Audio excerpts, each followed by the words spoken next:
LAC पर बढ़े हुए तनाव के माहौल में अमेरिका ने दक्षिण चीन सागर में अपने दो ताकतवर युद्धपोत यूएसएस रोनाल्ड रीगन और यूएसएस निमित्ज को तैनात किया है। चीन के साथ तनाव पर भारत को अमेरिका और कई अन्य दोस्ताना देशों का सहयोग मिला है, लेकिन पड़ोसी देशों से कोई खास अच्छी प्रतिक्रिया भारत को नहीं मिली है।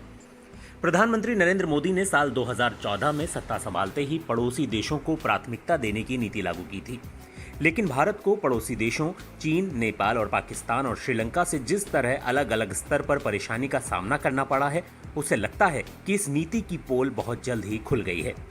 भारत और चीन के बीच सैन्य संघर्ष से उपजे तनाव के माहौल में अमेरिका ने जहां चीन के ठीक पीछे सैन्य गतिविधियां की हैं, वहीं राष्ट्रपति ट्रंप और उनके अधिकारियों ने भारत को मौखिक समर्थन भी दिया है। जून के अंत में अमेरिकी विदेश मंत्री माइक पोम्पियो ने कहा था कि अमेरिका अपनी सेनाओं को यूरोप से निकालकर चीन के करीब तैनात करने पर विचार कर रहा है। अपने बयान में पोम्पियो ने कहा था कि चीन से एशियाई देशों जिनमें भारत भी शामिल है, उसको खतरा पैदा हुआ है। इसी बीच भारतीय मीडिया में खबर आई कि फ्रांस भारत को 36 रफाल विमान जल्द ही सौंपने जा रहा है। भारत ने ये एक बड़े रक्षा सौदे में फ्रांस की दासो एविएशन से ये विमान खरीदे हैं। एक रिपोर्ट के मुताबिक भारत की मांग के बाद फ्रांस इन विमानों को समय से पहले सौंपने पर काम कर रहा है। भारतीय मीडिया की कई रिपोर्ट के मुताबिक पहले 6 लड़ाकू विमान जुलाई अंत तक भारत पहुंच सकते हैं। इसी बीच रूस की मीडिया में खबर आई कि रूस भारत को 21 मिग-29 और 12 सुखोई MK-1 लड़ाकू विमानों और A400 मिसाइल रक्षा प्रणाली बेचने की प्रक्रिया में तेजी ला रहा है। रूस की इंटरफैक्स समाचार एजेंसी ने एक रूसी अधिकारी के हवाले से कहा है कि ये सौदा निकट भविष्य में हो सकता है। वहीं जापान की मैरीटाइम सेल्फ डिफेंस फोर्स ने 27 जून को हिंद महासागर में भारतीय नौसेना के साथ साझा युद्धाभ्यास किया। ये सब घटनाक्रम ऐसे समय में हुए हैं जब भारत और चीन के बीच तनाव बेहद बढ़ा हुआ है। भारत और चीन के सैनिक जब लद्दाख में एलएसी पर उलझे हुए थे, ऑस्ट्रेलिया के प्रधानमंत्री स्कॉट मॉरिसन ने भारतीय प्रधानमंत्री नरेंद्र मोदी के साथ वीडियो वार्ता की। इस दौरान दोनों देशों ने 7 समझौते किए, जिनमें जरूरत पड़ने पर लॉजिस्टिकल सहयोग के लिए एक दूसरे के सैन्य अड्डों के इस्तेमाल का समझौता भी शामिल है।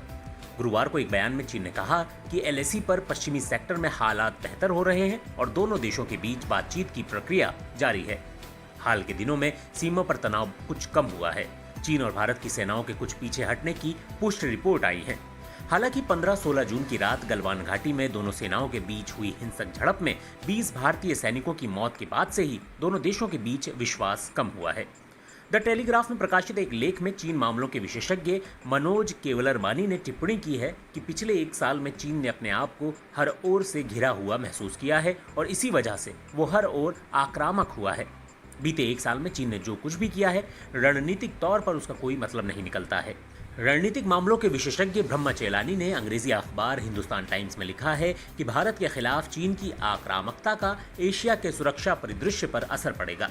अगर मौजूदा गतिरोध भी 2017 के डोकलाम की तरह ही समाप्त होता है, जिसमें चीन स्पष्ट रूप से विजेता था, तो शी जिनपिंग शासन को मजबूती मिलेगी और ये पड़ोसी देशों के लिए और बड़ा खतरा बन जाएगा। लद्दाख में जो हिंसक संघर्ष हुआ है, उसके कारण भले ही और हिंसक घटनाएं न हो, लेकिन दोनों देशों के बीच व्यापारिक रिश्तों में रुकावटें तो आ ही गई हैं।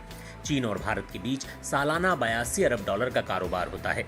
भारत सरकार ने हाल के दिनों में चीन के व्यापारिक हितों को नुकसान पहुंचाने के लिए कई कदम उठाए हैं। इनमें 59 चीनी ऐप्स पर लगाया गया प्रतिबंध भी शामिल है। भारत की सड़क निर्माण परियोजनाओं में चीनी निवेश वाली कंपनियों पर भी रोक लगा दी गई है।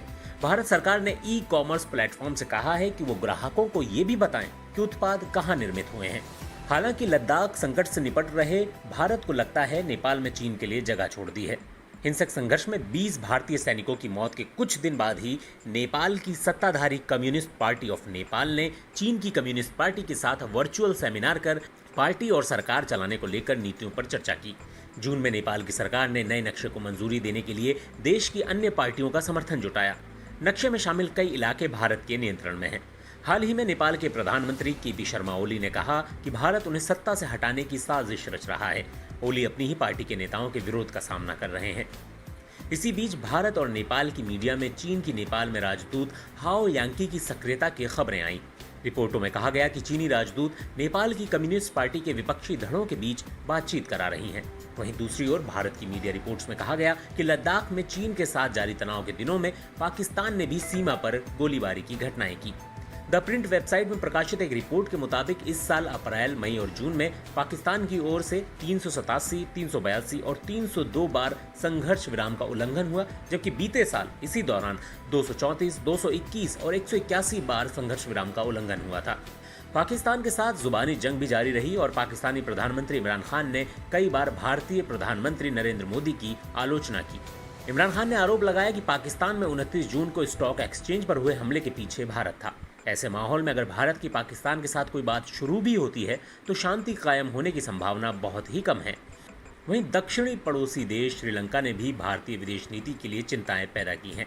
हाल ही में जापान और भारत के निवेश वाले निर्माण प्रोजेक्ट को श्रीलंका ने होल्ड कर दिया। राष्ट्रपति गोटाबाया राजपक्षे ने कोलंबो के ईस्ट कंटेनर टर्मिनल की वित्तीय संभावनाओं की जांच के लिए एक समिति गठित कर दी है। भारत और जापान के निवेश वाले इस प्रोजेक्ट को पिछली सरकार ने मंजूरी दी थी। इंडिया टुडे में प्रकाशित एक रिपोर्ट के मुताबिक इस प्रोजेक्ट की समीक्षा करने का निर्णय राजनीतिक फायदा उठाने की कोशिश हो सकती है। श्रीलंका में इसी साल अगस्त में संसदीय चुनाव होने हैं।